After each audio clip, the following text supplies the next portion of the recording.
Galera, estamos aqui no lounge da Harley Davidson de Edmonton. Tem uma mesinha de sinuca aqui, tem umas motos aqui atrás. E eu estou com meu amigo Hélio Silva, o gato cansado, que está compartilhando aí a estrada junto comigo há algumas semanas.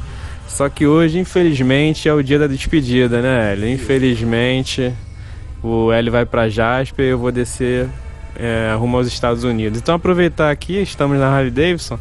A gente se encontrou na Harley Davidson de Prince George e nada melhor do que uma despedida numa Harley Davidson aqui de Edmonton. Então, Hélio, gato cansado, eu queria que você falasse um pouco sobre isso aí, fazer uma mini entrevista com o Hélio e ele vai dizer um pouco o porquê desse nome, gato cansado. Bom, essa história de gato cansado começou na época que eu gosto até hoje de Jeep, fazia minhas trilhas, e tinha um grupo que, comandado pelo Álvaro Melo, quem é jipeiro conhece ele bem, que criou esse logo, né? Gato Cansado, criou essa personagem, né? Uma espécie de um clube de jipeiros, para se antepor a um outro que se chamava Cachorro Louco, que eram os jovens. Como nós éramos mais velhos e não fazíamos as mesmas peripécias, por falta até de condição física que eles faziam, nós criamos o Gato Cansado. E isso aí, ao longo do tempo, a coisa evoluiu. E quando eu me tornei motociclista de estrada, eu criei um motoclube que todo mundo me perguntava: você pertence a algum motoclube? Não, não pertencia a nenhum. Conheço, me dou bem com todos eles de Cabo Frio, inclusive esse aqui. Eu tenho até uma homenagem ao meu amigo Japão, que é o presidente do motoclube de Cabo Frio. Me dou bem com Augusto Barões, do pessoal de Búzios, de Rio das Ostras, mas eu não faço parte nenhum por causa de compromisso, de ter que ir para reunião, essa coisa toda. Eu gosto de viajar sozinho, eu sou um lobo solitário, eu gosto. É muito bom viajar sozinho. Então essa questão do motoclube, deixa eu interromper. Mostra aí pra gente como é que ficou o logo do Gato Cansado, bacana no colete, ó. Então eu criei esse logo, né? Pedi para fazer, eu encomendei na internet uma empresa que faz. Eu dei as características e ele fez o Cruzeiro do Sul, o gato, a moto, aqui um H estilizado do Hélio, né? Gato Cansado, Cabo Frio, Brasil. E essa estrela aqui talvez seja a mais importante. É a estrela solitária do meu glorioso Botafogo. Que me perdoe os flamenguistas. Mas então foi isso. E você comentou aí do Jeep e da moto. Você já teve a oportunidade de viajar para o Ushuaia de Jeep e agora teve a oportunidade de viajar para o Alasca de moto. Gostaria que você comentasse um pouco dessas duas viagens, né? E falasse um pouco da diferença e o que levou você a andar de moto. Bem, em 2007... eu fui num Jeep, numa Dodge militar que eu tenho, toda preparada, dando apoio a 5 motociclistas de Cabo Frio, Tubarões de Cabo Frio. E fomos ao Ushuaia, foi uma experiência sensacional, aprendi muita coisa, passei a admirar as motos. E uma coisa que me chamava muita atenção, que eu fechava o comboio com o Jeep. E as motos, lá na frente, eu vendo aquelas 5 motos seguindo, parecia um bailado, quando entrava numa curva para a direita, depois lá em cima tinha uma para a esquerda, aquilo me encantou, o bailado das motocicletas. Mas eu não andava de moto, não era a minha praia, mas eu me amarrei naquilo. E quando foi final de 2009, eu cismei de comprar uma Vulcan Classic 800. Linda moto. Eu não sabia fazer nada nela. Meu sobrinho que levou para Cabo Frio e fez o favor de botar no primeiro andar da garagem. Ficou lá 2 semanas que eu não tinha coragem de descer com ela. Aí desci, consegui fazendo umas coisas, tomando muito susto, viajando sozinho. Comecei viajando sozinho, fui para Minas com chuva e caí na estrada devagarinho, a 5 km por hora, que eu entrei numa de barro e tentei frear a moto. Foi chão na hora. E aí comecei a ler, buscando na internet informação sobre pilotagem de moto. Achei um artigo do Kate Cole, muito bom, está todo traduzido para o português, um livro dele, e aí eu tomei conhecimento do tal do contra-esterço. Eu fiquei ansioso, que eu li à noite, fiquei ansioso para acordar no dia seguinte, para o dia chegar logo amanhã, e eu botar a moto na estrada e testar. Foi uma experiência assim, quase que extrasensorial. Eu forçar o guidão para um lado e ela ir para o contrário. E foi daí, a partir daí, a paixão então exacerbou. Então, desde 2009 até 2016, você continua treinando contra-esterço, sem parar mais, né? Exatamente. Algumas viagens de moto, como é que foram essas viagens? Pois é, e a partir disso, eu tive dificuldade. Quando eu passei para uma moto maior, uma Road King, eu caía a 3 km por hora, 1 km por hora. Eu caía quase que parado. Eu tinha dificuldade de manobrar em baixa velocidade. Então eu encontrei uma pessoa, que foi o Ciro França, que me ajudou muito. Ele me apresentou a técnica da polícia americana. E eu, em 2010, quer dizer, menos de um ano depois de comprar a moto, eu vim para Los Angeles, aluguei uma moto, rodei quase 3 mil quilômetros. Atravessei Vale da Morte, fui ao Canyon, Las Vegas, e sozinho sempre. E foi assim, aquilo me libertou. Eu achei que eu me encontrei e comecei a estudar, fazer curso. Onde tinha curso, fiz curso em Los Angeles, no Colorado, na Virgínia. Onde tinha curso de moto eu fazia. Então, eu não sou um grande piloto, não sou o pior também. Vamos dizer que eu sou mediano, estou na média. Agora, uma coisa que eu busco sempre é aprimorar minha pilotagem, em termos de segurança, de conforto e principalmente do prazer que a gente sente pilotando. Você me perguntou a diferença da viagem de Jeep, né? E essa agora. A grande diferença que eu sinto, que eu participo muito mais da viagem. Eu sinto muito mais a paisagem que dentro da cabine de um Jeep, que ele tem cabine fechada. Eu levantava os vidros, um frio danado, eu não sentia nada ali dentro. Mas, em compensação, eu não senti o desconforto, mas não senti o prazer que te dá quando você se sente inserido na paisagem, inserido no contexto completamente do que está acontecendo ali. Isso é maravilhoso, não tem nada que se iguale a isso. E uma coisa, eu sempre viajei sozinho, fiz muitas viagens aqui. Todo ano eu venho para cá, eu tenho uma moto antiguinha guardada na casa de um sobrinho e sempre viajei sozinho. Só em 2014, um trechinho, encontrei pessoal do Comichão de Brasília, fizemos juntos. E agora com o Felipe. Então, a diferença grande que existe, além de você estar inserido e tudo mais, é quando você viaja com um parceiro como o Felipe, onde você não precisa exercitar o seu poder de tolerância. Ao contrário do que aconteceu quando nós fomos ao Ushuaia. Foi um grupo heterogêneo e para chegarmos juntos ao final, nós tivemos que ser muito tolerantes uns com os outros. Para vocês terem ideia, nós saímos em 6, chegamos em Cabo Frio de volta 2. E com o Felipe, a gente está lamentando profundamente esse momento que a gente vai se separar. Mas não é uma separação, são caminhos. Ele vai desbravar um lado dos Estados Unidos e eu vou desbravar outro. Os Estados Unidos nos devem isso. Nós somos... No momento, nossos horizontes vão se encontrar novamente. Com certeza absoluta. Ah, garoto! Então, Hélio, você comentou do Jeep, né, que te dava um certo conforto, e a moto nem tanto, mas te dá um prazer que compensa qualquer desconforto. Qual é a maior dificuldade assim que o gato cansado sente ao pilotar uma moto por tantos quilômetros seguidos, numa viagem tão grande quanto essa? Bem, certamente eu não sou um garoto. O corpo às vezes reclama, mas você tenta se adaptar à moto e adaptar a moto a você.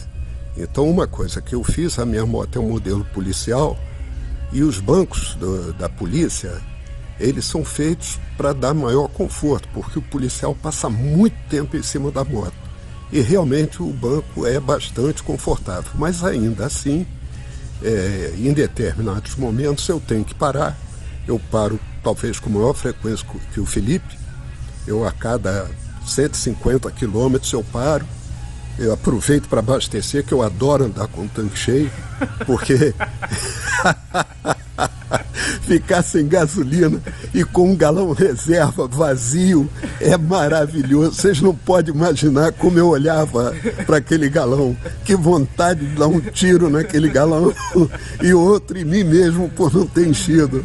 Mas, então, essa é uma dificuldade. Eu paro, estico a perna um pouquinho, desidrato o joelho, que eu tomo remédio para pressão, então uma quantidade maior de líquido que eu tenho que eliminar. Então essas coisas que vamos dizer, me causam um pouco de dificuldade e às vezes até me levam, justificam o fato de eu andar sozinho, porque eu não atrapalho o ritmo de ninguém. É muito desagradável você se sentir o elo fraco da cadeia, né? Então, quando nós fomos para o Alasca, eu sentia isso. As distâncias são enormes entre um posto de gasolina e outro, entre um pedaço de civilização, que não é nem uma civilização, às vezes é uma vila sem recurso nenhum, sem farmácia, sem nada, e outras, distância de 150, 200 quilômetros. E estradas com muitas retas que dá uma sonolência incrível. Mas nós conseguimos vencer tudo isso. E quando chegamos em Fairbanks, que o Felipe se dispôs a cumprir o objetivo dele, e a Dead Horse, lá no Prudhoe Bay, ele ainda me convidou. Eu falei, não, Felipe, eu não vou. Independente de qualquer coisa, a minha moto está boa, não está boa, eu não vou. Eu não estou preparado para isso. Fisicamente eu não estava preparado. Então, se eu vou causar preocupação a ele. Ele não vai pilotar da maneira que ele está habituado, ele vai sempre se preocupar comigo. E eu acho que parceria é isso, eu não me importo. Para mim, a vitória foi minha. A vitória foi minha de ver um amigo sair do Brasil com uma FX, que todo mundo diz que não vem, e foi bonito, voltou. E eu acho que o espírito motociclístico é esse mesmo, a gente fica feliz de ver um outro motociclista realizando seu sonho. Assim como você está feliz de ver que eu fui a Dead Horse, eu fiquei muito feliz de ver que você cruzou a América do Norte, da Flórida até o Alasca, o estado mais baixo, o estado mais alto. Então, meus parabéns para você. Obrigado. Mas esse espírito sempre vai existir entre os verdadeiros motociclistas. Eu não tenho inveja, todo mundo tem que ter. Nem que seja um pouquinho, tem que ter. Só não pode ser doentia. Um homem que não tem inveja, que não tem ciúme, que não tem orgulho, que não tem raiva, ele é uma planta, ele não é um homem. Você tem que ter isso dosado. É o que eu penso. Então, eu me lembro perfeitamente, há uns 3 anos atrás, eu não sei, ele está aqui, eu não sei se o Felipe lembra disso, eu cheguei num café da manhã da Harley e dei de cara com o Felipe, ele batendo palma para mim, ele me aplaudindo. Eu falei, ué, o que é isso? Porque eu tinha acabado de vir dos Estados Unidos, tinha feito as 15 melhores rotas. Então, ele lembrou disso, me aplaudiu, foi o único que me deu parabéns, que me cumprimentou assim ao vivo, né? Claro que muita gente escreveu e tal, mas assim que me viu, a turma toda que estava lá no ignorou completamente, mas eu não ligo para isso. Mas eu estou mostrando o que é o espírito do motociclista, o que viaja, o que gosta da estrada e que muitas vezes as pessoas que nos cercam não entendem. E muitas vezes a gente causa até sofrimento para essas pessoas. Meus filhos ficam preocupados, minhas noras, minhas netas escrevem, mas tem que aprender a entender isso. É muito mais forte do que eu. A estrada me atrai, a moto é minha paixão. Se eu não fizer isso, acabou a vida para mim. E o dia que eu não puder fazer isso, eu vou pilotar uma cadeira de rodas fabulosa. E eu vou botar motor de Harley naquela porcaria, um V-Twin, e vou acordar a vizinhança toda de madrugada. Porra.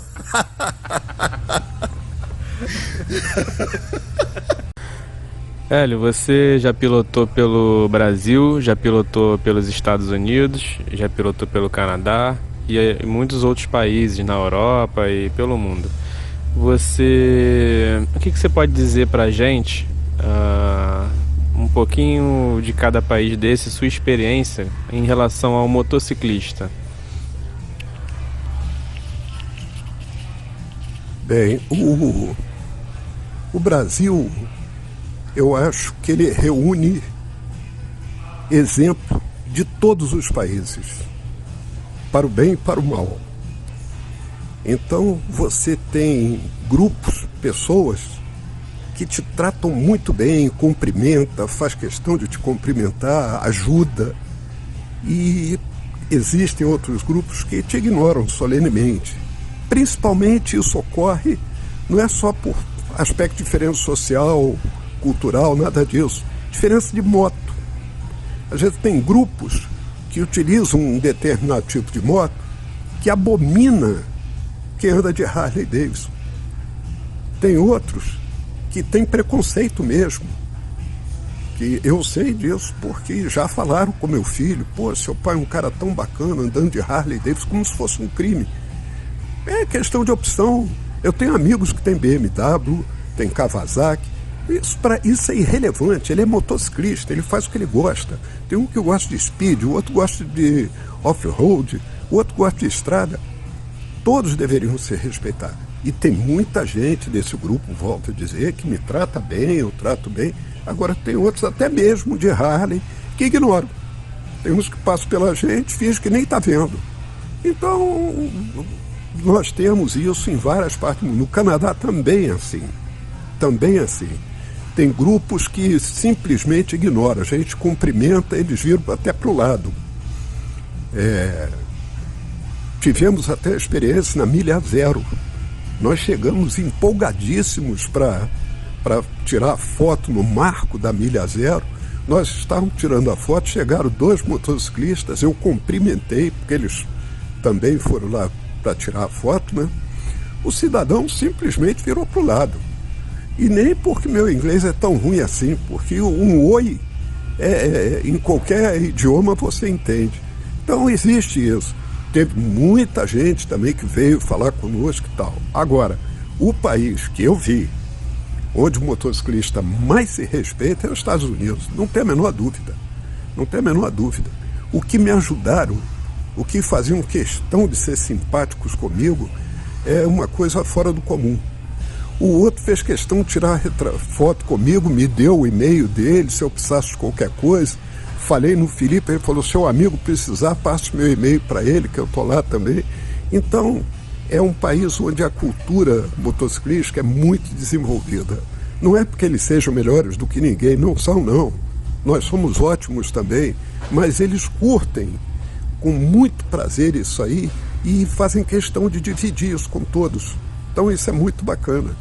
E o cumprimento deles, a tal wave, né, com a mão para baixo, eu achei interessante, só como curiosidade, na Europa, quando você ultrapassa alguém, você cumprimenta o cara com o pé direito.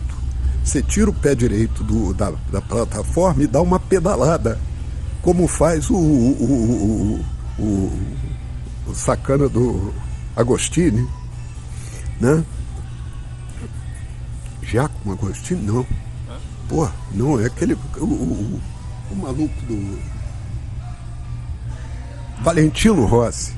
Ah, eles fazem como o Valentino Rossi. Fazem como Valentino Rossi. Tira o pé direito e dá uma pedalada. Quem está ultrapassando? Aí você dá com o pé esquerdo. Aí você começou a dar pedalada em todo Eu comecei a dar pedalada em todo mundo. São curiosidades, né? E outra coisa, já que está falando em curiosidade, e eu estou falando para motociclista, e motociclista não é só quem tem moto, é quem gosta de moto. Quem gosta de moto é um motociclista. Na França eu visitei a Notre Dame de Motarde, Nossa Senhora dos Motociclistas. Parece uma brincadeira, mas não é. Ela foi oficializada pelo João Paulo II. É uma igrejinha que tem numa cidade chamada Porcarrot. E a santa, essa Nossa Senhora dos Motociclistas, é Nossa Senhora de Fátima, que é a minha protetora. E então, na minha viagem à Europa, o primeiro lugar que eu fui foi nessa capela. Eu tenho várias fotos de lá. Eu quase derrubei a imagem da Nossa Senhora. Eu sozinho na capela, botei no self-time, mirei com o tripé e tal, corri, bati com a cabeça no andor e a santa ficou balançando. Então a foto só aparece a minha cara espantada. Se eu quebrasse aquela santa, ia ser um mico internacional. Eu ia ser odiado por todos os motociclistas do mundo. Essas e outras histórias, velho, a gente pode acompanhar lá no blog. E queria que você até falasse um pouco sobre o blog que você mantém com essas e outras histórias, sempre com um humor característico, sempre com uma jovialidade na hora de contar e passar para nós e compartilhar conosco. Queria que você falasse um pouco sobre o blog, o prazer que você tem de escrever o blog e seus planos futuros. Essa história do blog começou quando eu tinha que me comunicar com meus filhos. E por telefone é muito caro. Na época eu comecei a viajar, era mais problemático ainda. Eu não me dou muito bem com o negócio celular, essas coisas todas me irritam um pouco. E então eu falei, vou criar um blog, porque eu tinha que mandar e-mail para um, com cópia para outro, e aquilo ia se perdendo. Falei, eu mando no blog, os amigos que quiserem sabem onde eu estou. Aí eu criei, sem grandes pretensões, como continua a ser sem grandes pretensões.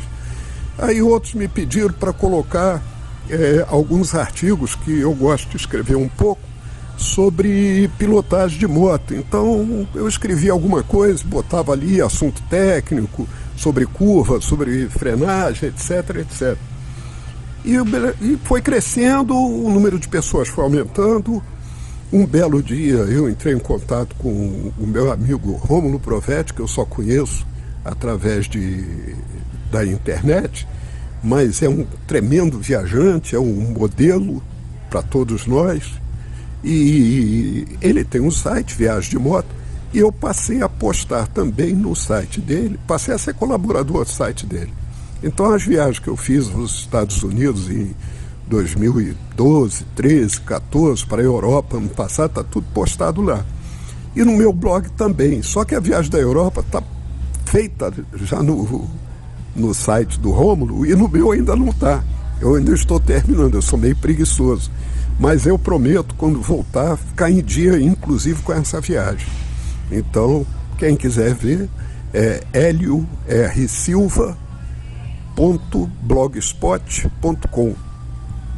Essas e outras histórias super engraçadas você encontra lá no blog do Hélio Silva.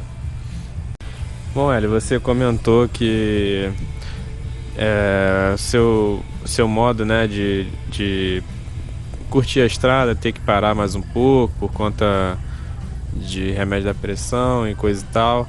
Você, com 74 anos, rodou todos os Estados Unidos, de cabo a rabo, de oeste a leste, de leste a oeste, Pacífico, Atlântico, e agora conseguiu rodar aí uma grande extensão do Canadá. Você cortou o Canadá de sul a norte. Queria que você falasse um pouco de como foi rodar nesses dois países e as dificuldades que você encontrou. Bem, nos Estados Unidos, a despeito das estradas maravilhosas, highways que eles têm, 4 pistas, o asfalto lisinho, mesa de bilhar e tudo, eu sempre optei por estradas secundárias. Porque me leva, primeiro, tem mais curvas. E curva em estrada é igual a curva feminina, a gente adora.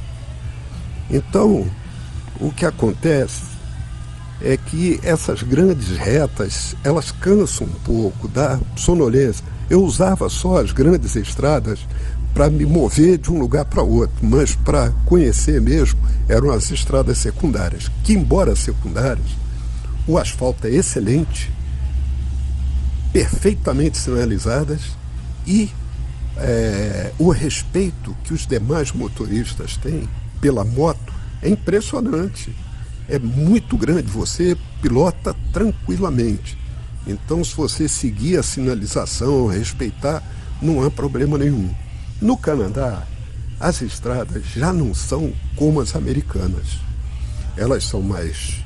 É difícil pegar um trecho grande com pista dupla.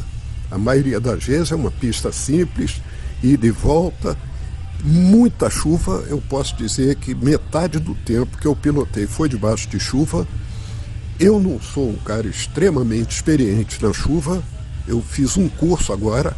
Eu acho que agora eu estou graduado em chuva, porque você pilotar na chuva é bem diferente, principalmente para uma pessoa que usa óculos, que além do óculos eu tenho a viseira e além da viseira o windshield, o para-brisa da moto.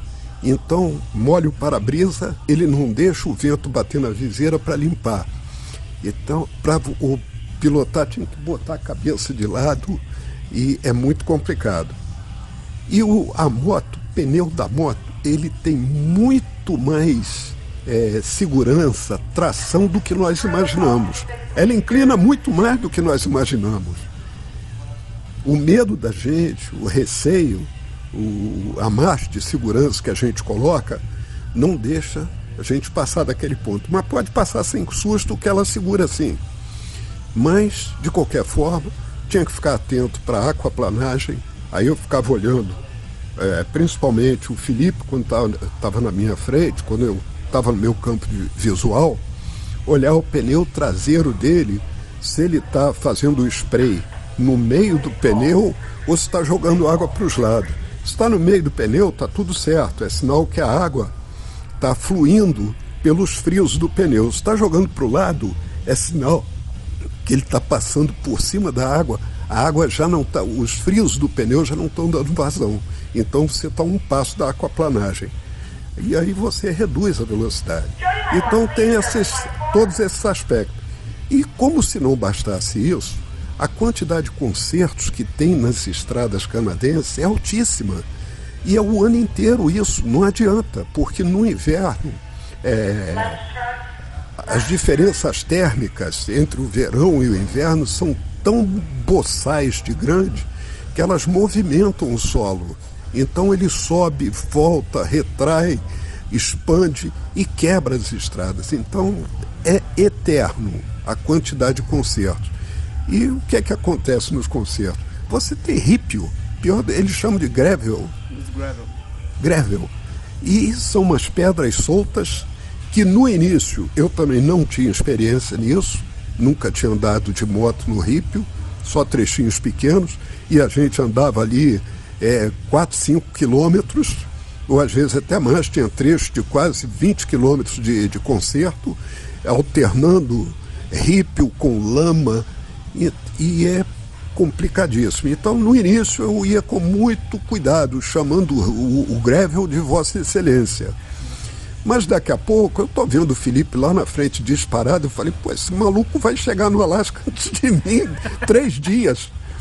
Aí eu comecei a acelerar, joguei uma segundinha, segunda ela foi bem, rebola que não é louca, mas nada que não dê para segurar. E daqui a pouco, quando eu olhava, eu estou andando a 80 no rípio, às vezes tinha trechos que a gente andava a 100. E qual é o segredo? É você manter a vista no horizonte para onde você quer ir, o guidão equilibrado, a roda da frente, né, dianteira equilibradinha, nem sonhar em freio, nem pensa, qualquer coisa reduz, joga a marcha para baixo, e assim mesmo não deixa travar a roda, não joga 2, 3 marchas para baixo, e a coisa vai. O pior trecho para mim foi quando nós entramos num que tinha uma camada de terra que, sei lá, tinha mais de 1 palmo de altura. Aí a minha moto atolou, que eu não entrei muito rápido, eu entrei meio devagar, a roda da frente jogando para um lado e para o outro, ela parou. E eu não caí, tinha tanta terra que a moto não cai, ela fica enterrada. E o carro que veio atrás de mim tomou uma saraivada de terra no para-brisa, que eu acelerei e voou terra para tudo quanto é lado. Mas arranquei e relou dali. Aí fui matando barata. Pé esquerdo de um lado, pé direito do outro, cai, não cai, o Felipe lá na frente morrendo de rir. Falou, vou ter que correr lá ajudar esse velho a levantar essa porcaria. Mas eu heroicamente consegui passar e foi mais uma etapa. Mas isso no Canadá é que foi a maior dificuldade, é completamente diferente. É muito bem sinalizado e tal, mas de repente o cara que vai botar o sinal falta, não foi trabalhar, esqueceu de colocar o sinal, e você vem a 110, 120 e dá de cara com um trecho de 100, 150 metros de pedra solta. Você não tem que fazer nada. Se você ainda conseguir dar um freadão antes e reduzir, tudo bem. Se não, é segurar o guidão reto e passar. Não tem outra opção. E as estradas são como a vida, né? Você, de acordo com como você vai rodando, você vai aprendendo cada vez mais a rodar, né? Assim como você vai vivendo, vai aprendendo cada vez mais a viver. Ah, com certeza, com certeza. Isso já entrou para o meu currículo, que é o que eu costumo falar. Às vezes as pessoas têm o hábito, algumas, de me chamar de mestre.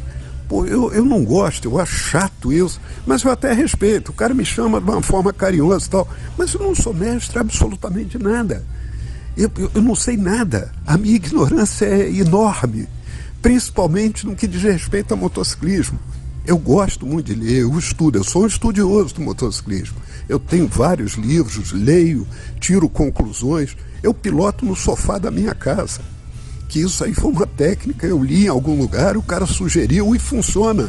Eu me sento tranquilamente, sozinho, e fico imaginando uma situação, eu escuto até o som da moto e simulo o que eu vou fazer. Então é um exercício mental muito bom. Mas, então essa história de médico, então eu sou novo nisso, eu tenho, sei lá, 7, 8 anos de motociclismo, tem gente que tem 40, 50. Agora, a única coisa é que eu reconheço a minha ignorância e reconheço que eu tenho que aprender, tenho que evoluir, tenho que treinar, gosto de treinar. Em Cabo Frio eu pego meus cones, vou lá para trás onde eram antigas sendas, vou praticar freada, curvas, simulo situações, porque eu gosto disso, eu sou apaixonado por isso. Enquanto eu tiver saúde, eu vou buscar evoluir como motociclista e como ser humano, que a cada viagem, quando eu termino cada viagem dessa, e eu tenho certeza que o Felipe pensa assim também, nós terminamos seres humanos melhores do que aqueles que a começaram, pode ter certeza. E agora, Hélio, viajando com você e trocando essa experiência, com certeza... falo por mim, me tornei um ser humano melhor, um motociclista melhor. Além de ter aprendido como ser humano, também aprendi muito como motociclista, viajando e compartilhando aí estradas com você. Então eu queria fazer uma coisa legal agora. Então, Hélio, eu acho que eu represento até muitas pessoas nesse momento que curtem o Hélio Silva, que gostam de acompanhar você, suas viagens, suas postagens. Nesse momento a gente vai pegar caminhos alternativos e eu queria te agradecer por ter rodado todo esse trecho aí de quase 8.000 quilômetros ao meu lado. A Elo e a Juanita juntas foram até o Alasca e voltaram. Queria de alguma forma que a minha torcida por você continuasse bem de perto. Então eu vou te presentear com esse sino guardião, que é um presente de um motociclista para o outro. Significa o maior desejo de boa sorte entre dois motociclistas. Esse sino você vai colocar debaixo da Elo e ele vai ficar aí badalando e trazendo boa sorte pelas estradas. Meu filho. Pô, obrigado. Muito obrigado mesmo. Porra, cara. É a idade. King of the Road. Porra, rapaz, que isso. É a idade, rapaz. A emoção, eu sempre fui um bobalhão com isso. É o sangue italiano, é o lado latino que eu tenho. Mas quando me toca, eu não escondo. Me tocou profundamente, Felipe. Porra, muito obrigado, cara. Você tem idade para ser meu filho, mas foi mais do que um prazer. Foi assim, um privilégio dividir a estrada contigo. Foi um privilégio. Foi um privilégio ver um jovem se portando com a maturidade que muita gente, com o dobro da sua idade, não tem. O equilíbrio, sua calma, sua tranquilidade para resolver as soluções, os problemas adversos. Todo problema é adverso, né? Para solucionar os problemas e as adversidades que acontecem com quem está na estrada, me ensinaram muito. A gente aprende. Esse negócio de dizer que eu já estou velho para aprender, tá nada. O cara não quer. Então, a gente tem que estar sempre atento, olhando.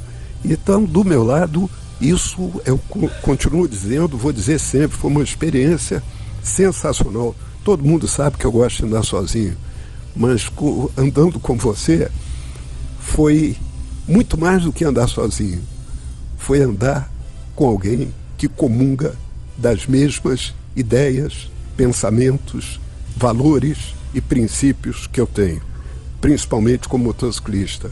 Você é o cara, bicho. Você é o cara. Valeu, velho. Tamo junto, cara. Valeu, parceiro.